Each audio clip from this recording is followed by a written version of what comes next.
जैसा कि आप लोगों का क्लास 11th से नवंबर मंथ का त्रैमासिक परीक्षा चल रहा है और आप लोगों का पेपर जो है ना हिंदी का होने जा रहा है, तो यह वीडियो आपके लिए काफ़ी इंपॉर्टेंट होने वाला है। क्योंकि प्यारे बच्चों, आप लोगों का पेपर जो है ना 28 तारीख को हिंदी का होगा। तो अभी के इस वीडियो में 100% रियल पेपर जो है ना उसका आंसर की मैं बताने वाला हूँ। जो पेपर आप देख रहे हो ना, सेम यही पेपर आपके एग्जाम में जो है ना आने वाला है। तो पूरा कंटिन्यू वीडियो को देखना प्यारे बच्चों। इस वीडियो में ना मैं आपको ऑब्जेक्टिव का भी आंसर की बताऊंगा, साथ में ये भी बताऊंगा कि कैसे जो है ना इसका सब्जेक्टिव आंसर की आप लोग डाउनलोड कर पाइएगा। और इस पूरे क्वेश्चन का जो पीडीएफ देख रहे हो ना, सारा कैसे डाउनलोड करोगे ये मैं आगे जो है ना आपको बताने वाला हूँ। तो प्यारे साथियों, आप लोग देख लेना, यह जो वीडियो है ना साइंस, आर्ट्स एंड कॉमर्स तीनों सब्जेक्ट वाले बच्चों के लिए है। यानी कि अगर आप लोग साइंस वाले हो तो आपका जो है विषय कोड रहेगा 106। यदि आप लोग कॉमर्स वाले हो तो आपका 206 रहेगा। एंड अगर आर्ट्स वाले हो तो आप लोगों का 306 रहने वाला है। तो प्यारे बच्चों, आपको एग्जाम में टाइम जब लगेगा ना 50 एग्जाम में जो आपको मार्क्स करना है कितना स्कोर, तो 50 नंबर का ये एग्जाम होता है। ठीक है प्यारे बच्चों, और देख लीजिए आपको टाइम जो मिलता है ना टोटल 1.5 घंटा का टाइम मिलता है। तो आप लोगों को पैटर्न वगैरह पहले से ही पता होगा, क्योंकि आप लोग कई बार एग्जाम दे चुके हो। ठीक है, तो चलिए यहाँ पर देख लीजिए, 1 से लेकर के ना टोटल आपको 30 तक प्रश्न मिलेगा। इसमें से कि नहीं आपको ध्यान रखना है कि नहीं 25 प्रश्न कोई बनाना है। ठीक है प्यारे बच्चों, यानी 30 प्रश्न मिलेगा तो उसमें से 25 प्रश्न ही बनाना है। तो मैं इस वीडियो में ना सभी प्रश्नों का उत्तर बिल्कुल सही देने वाला हूँ। तो देख लीजिए, पहला प्रश्न क्या प्यारे बच्चों पूछा गया है। पहला जो प्रश्न पूछा गया ढ का जो है ना वर्ण उच्चारण स्थान क्या होगा, बतलाइए क्या होगा ढ का। बतलाइए प्यारे बच्चों क्या होगा राइट आंसर। आप लोग ना जल्दी से कमेंट करिए, ठीक है, क्योंकि आप लोग तैयारी करिए। आप लोगों का जो है ना फाइनल एग्जाम भी होने वाला है प्यारे बच्चों। याद रखना 2024 के लिए फाइनल बोर्ड एग्जाम होने वाला है। आप लोग 12th में जाओगे तो फाइनल एग्जाम में भी इसी चैनल के माध्यम से आपको क्वेश्चन दिया जाएगा। तो जल्दी से क्या कीजिए, चैनल को ना सब्सक्राइब करके नोटिफिकेशन कॉल पे प्रेस कर लीजिए, ताकि आप रियल पेपर ले पाओ। जिस प्रकार से अभी ले रहे हो उसी प्रकार से फाइनल में भी और अच्छा स्कोर कर पाओ। ठीक है, चलिए तो देख लेते हैं। यहाँ पर जो है ना पहला नंबर प्रश्न का उत्तर जो होगा ना बिल्कुल ऑप्शन बी हो जाएगा, मुद्रा हो जाएगा। ठीक है प्यारे बच्चों, चलिए आगे बढ़ते हैं। देख लीजिए क्वेश्चन नंबर जो है ना पूछा गया है आपसे 2 नंबर प्रश्न है कि निम्नलिखित में से कौन अंठाष्ट व्यंजन है। प्यारे बच्चों बताइए अंठाष्ट व्यंजन कौन होगा। तो बिल्कुल अगर ऑप्शन नंबर सी आप लोग बता रहे हो ना वो बिल्कुल अंठाष्ट व्यंजन हुआ। ठीक है प्यारे बच्चों, चलिए आगे देख लेते हैं। क्वेश्चन नंबर जो देखिए 3 नंबर पूछा गया ना, उष्म व्यंजनों की संख्याएं कितनी होती है। बताइए उष्म व्यंजन जो है उसकी संख्या कितनी होगी। तो बिल्कुल ऑप्शन नंबर ना बी बिल्कुल राइट होगा प्यारे बच्चों, याद कर लीजिए 4 हो जाएगा। ठीक है, चलिए आगे देख लेते हैं। क्वेश्चन नंबर 4 पूछा गया आपसे कि निम्नलिखित में कौन दीर्घ स्वर है। बताइए दीर्घ स्वर कौन होगा। तो देखिए चाल का ना बिल्कुल ऑप्शन भी आप लोग नोट कर लीजिए, आ करेक्ट होगा। क्या होगा प्यारे बच्चों, आ हो जाएगा। ठीक है ना, चलिए आगे बढ़ते हैं। आगे देख लीजिए क्वेश्चन नंबर 5 क्या पूछा आपसे। क्वेश्चन नंबर 5 पूछा है कि निम्नलिखित में कौन जो है ना हर्ष स्वर नहीं है। बताइए हर्ष स्वर नहीं होगा, बताइए क्या होगा करेक्ट ऑप्शन। देखिए 5 का अगर ऑप्शन नंबर आप लोग ना ए बतला रहे हो, ए के बाद होता है ना आई, तो आई बिल्कुल ऑप्शन नंबर जो है ना यहाँ पर ए बिल्कुल राइट हो जाएगा। चलिए नेक्स्ट क्वेश्चन का उत्तर आप लोग बताएंगे। बतलाइए यहाँ पर लिखा गया है रविंद्र, क्या लिखा गया प्यारे बच्चों।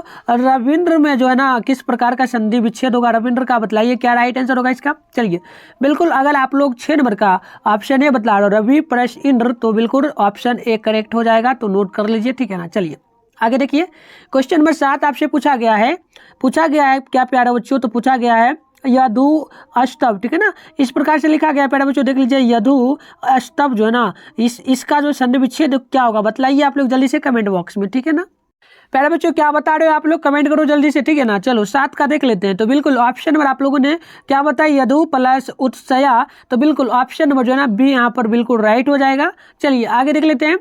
देखिए क्वेश्चन नंबर 8 पूछा गया है कि निम्नलिखित में कौन शब्द जो है ना विसर्ग संधि का उदाहरण है। विसर्ग संधि का उदाहरण कौन होगा, बताइए 8 नंबर का।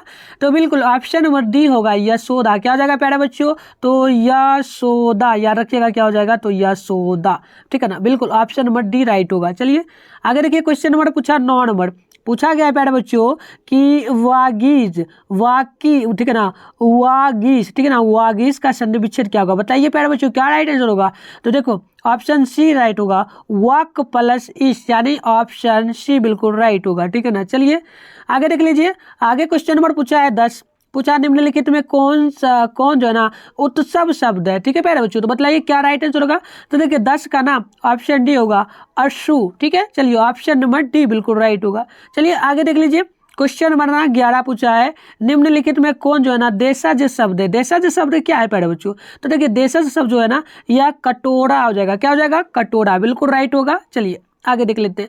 आगे देखिए क्वेश्चन नंबर 12 पूछा गया है महेश को गरीब जो है ना वस्त्र देता है, महेश को गरीब वस्त्र देता है, इस वाक्य का कारक किस प्रकार का उदाहरण होगा? बताइए क्या राइट आंसर होगा।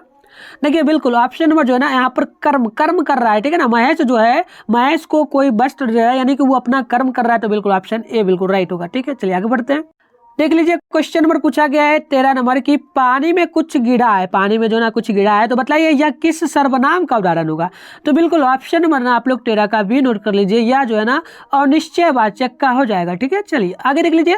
क्वेश्चन नंबर 14 पूछा है कि मृग छोना शब्द का कौन सा समास होगा? प्यारे बच्चों 14 का आप लोग बताएंगे, ठीक है ना। चलिए 14 का क्या है, तो ऑप्शन ए बिल्कुल राइट होगा, तत्पुरुष समास हो जाएगा। ठीक है प्यारे बच्चों, चलिए यहाँ पर 15 का देखिए, चंद्रशेखर शब्दों में कौन सा समास होगा? बताइए आप लोग जल्दी से। तो देखिए यहाँ पर 15 का ना ऑप्शन और आप लोग नोट कर लीजिए, बहुव्रीहि समास, ऑप्शन डी बिल्कुल जो है ना राइट हो जाएगा।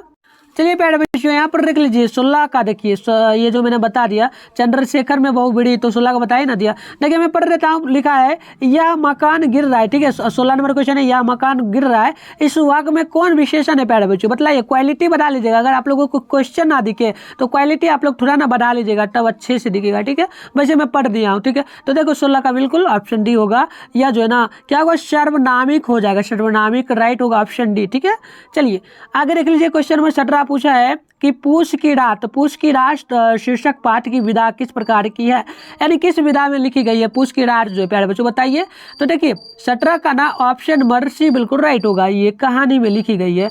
चलिए आगे का क्वेश्चन यहाँ पर देखिए 18 नंबर पूछा गया, कविता की परख, कविता की परख जो है ना यह शीर्षक पाठ की किस विधा में, यानी कविता की परख जो है यह किस प्रकार की लिखी गई है? ठीक है प्यारे बच्चों, चलिए बिल्कुल 18 का ऑप्शन डी होगा, निबंध में लिखी गई है, बिल्कुल राइट है। चलिए आगे बढ़ते हैं। उससे पहले प्यारा बच्चों आप लोग एक काम करना, आप लोग ना टेलीग्राम ग्रुप और व्हाट्सएप ग्रुप को ज्वाइन कर लीजिए, वीडियो के डिस्क्रिप्शन बॉक्स में ना दोनों का लिंक डाला हुआ है, क्योंकि उसी में 2024 में जो फाइनल बोर्ड एग्जाम आपका होने वाला है 11th का, उसके लिए वहाँ पर काफी इंपॉर्टेंट नोट्स भी आपको दिया जाएगा, इंपॉर्टेंट क्वेश्चन के साथ में ना तैयारी भी कराया जाएगा, और आपको वायरल पेपर मिलेगा इसी चैनल के माध्यम से, तो चैनल को सब्सक्राइब कर लीजिए। और आगे ये भी आपको मैं बता दूंगा कैसे आप इस PDF को डाउनलोड करिएगा, और भी जो आपका सब्जेक्ट है सभी का। ठीक है, चलिए देखिए क्वेश्चन नंबर 19 पूछा, आंख देखा गदर, आंख देखा गदर शीर्षक पाठ के लेखक कौन है? बताइए क्या राइट आंसर होगा प्यारे बच्चों? तो चलिए 19 का ऑप्शन यहाँ पर ना सी बिल्कुल राइट होगा, यह होगा विष्णु भट्ट गोडसे वसईकर। ठीक है, चलिए बिल्कुल ऑप्शन सी राइट होगा। 20 का देखिए, प्रेमचंद्र के माता पिता का नाम क्या था प्यारे बच्चों? बताइए तो क्या राइट आंसर होगा? चलिए बिल्कुल यह होगा आनंदी देवी मुंशी अजयम राय। ठीक है, चलिए बिल्कुल अजयम राय। आगे देखिए क्वेश्चन नंबर 21 पूछा, कविता का उद्देश्य हमारे हृदय पर डैश डैश डालना है होता है, रिक्त स्थान पर क्या होगा? बताइए क्या होगा?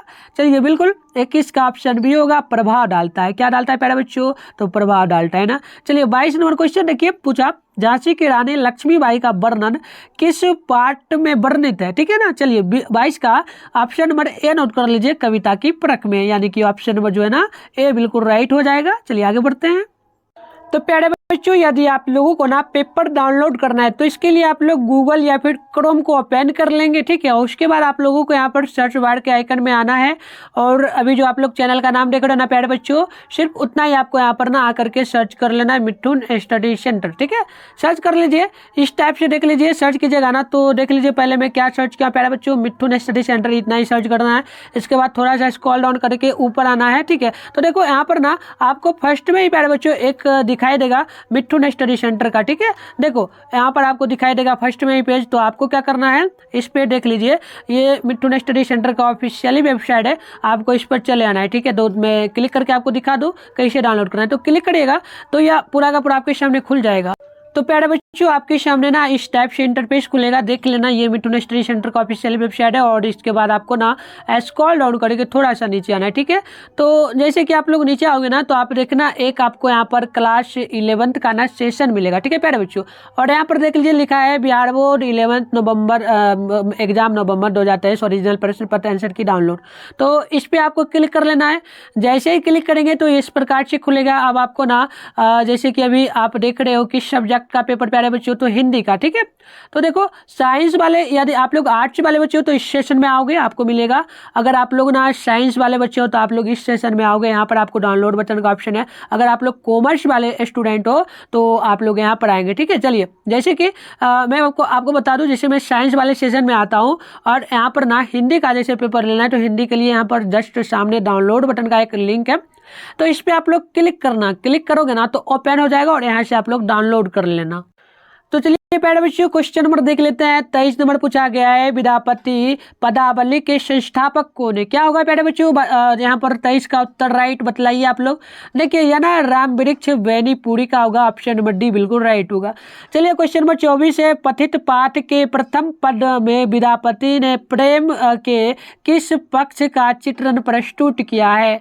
तो प्यारे बच्चों आप लोग 24 का ऑप्शन सी नोट कर लीजिए, मिलन का क्या है? किसका क्या है? तो मिलन का। ठीक है, चलिए आगे देखिए क्वेश्चन आपसे पूछा गया है 25 नंबर कि कबीर के दीक्षा गुरु कौन थे? कबीर के दीक्षा गुरु जो है ना वो कौन थे? तो देखिए 25 का ऑप्शन डी होगा, स्वामी रामानंद थे। कौन थे? स्वामी रामानंद। चलिए आगे देखिए क्वेश्चन नंबर 26 है, कवित्री मीराबाई किस काव्य से संबंधित है? तो 26 का ऑप्शन जो है ना बी बिल्कुल राइट होगा, भक्ति काव्य से। क्या होगा? तो भक्ति काव्य, ऑप्शन बी बिल्कुल जो है ना राइट होगा। चलिए क्वेश्चन नंबर 27 को देखते हैं, कवित्री मीराबाई विवाह के कितने वर्षों के उपरांत विधवा हो गई थी? तो बिल्कुल ऑप्शन नंबर आप लोग इसका नोट कर लीजिए, 10 वर्षों के बाद, ऑप्शन डी बिल्कुल जो है ना राइट हो जाएगा। ठीक है, चलिए 27 का ऑप्शन डी बिल्कुल राइट होगा। आगे देखिए क्वेश्चन 28 है, निम्नलिखित में कौन जो है ना उपन्यास प्रेमचंद्र द्वारा जो है ना रचित नहीं है? बतलाइए। तो देखिए यहाँ पर ना 28 का ऑप्शन बी बिल्कुल राइट होगा, ए रड़की। ठीक है, चलिए आगे देख लीजिए। आगे देखिए क्वेश्चन नंबर 29 पूछा, कबीर कितना जो है ना कबीर किस काल के कवि हैं? बतलाइए किस काल के कवि हैं?